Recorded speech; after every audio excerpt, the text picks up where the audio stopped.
국민의 고금리 대출자의 부담을 경감하기 위해 2021년 7월 7일부터 대부업법과 이자 제한법상 법정 최고금리가 24%에서 20%로 낮아진 사실을 다들 알고 계신가요? 이미 대출을 받은 사람도 7월 7일 이후 대출을 받았거나 기존 대출을 연장할 사람도 해당되는 사항이니 다음의 내용을 꼭 체크해 봐야겠습니다. 이미 대출을 진행 중인 경우 체크할 사항입니다.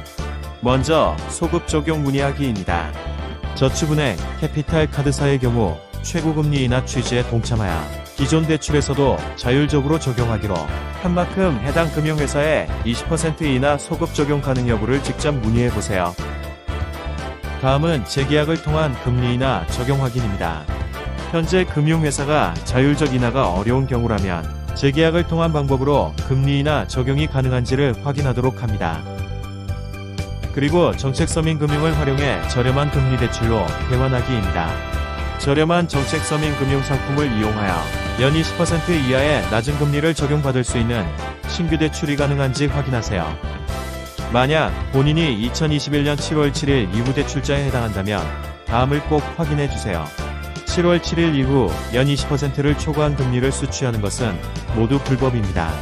이때 이자율은 선이자를 제외하고 실제로 받은 금액을 원본으로 하여 산정하며 대부와 관련하여 지급한 금액은 명칭과 관계없이 모두 이자로 간주합니다. 대부업체 또는 사채업자가 중개수수료를 요구할 경우에도 이 역시 이자에 포함하여 연 20%로 계산해야 합니다. 이에 해당할 경우 불법사금융신고센터 133이나 112 또는 금감원이나 경찰청 홈페이지로 신고해주세요. 연 20% 초과분은 무효이므로 채무자는 반환을 청구할 수 있습니다. 반환 청구 소송이 필요할 경우 법률구조공단에 무료 지원 사업을 신청할 수 있고 불법 추심으로부터도 보호받을 수 있습니다. 금융감독원 133이나 법률구조공단 132로 무료 소송 지원 사업을 문의해보세요. 기존 대출 연장이나 신규 대출 또한 어려운 경우에는 서민금융진흥원의 정책서민금융상품을 이용할 수 있습니다. 저소득, 저신용자의 경우 기존 고금리 대출 연장이 어렵다면 대환을 지원하는 안전망 대출 툴을, 정책서민금융마저 어려운 경우라면 성실 상환 시 금리가 낮아지는 햇살론15 상품을, 채무의 연체 등으로 금융상품 이용이 어렵다면 신용회복위원회를 통해 채무조정을 신청하세요.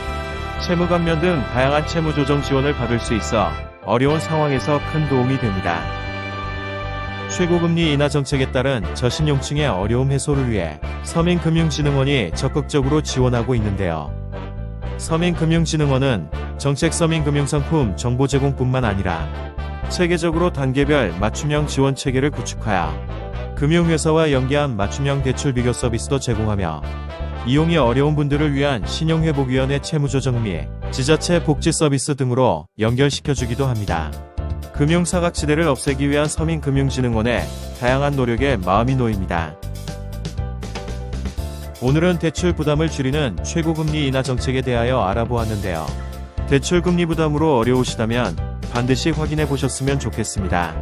지금까지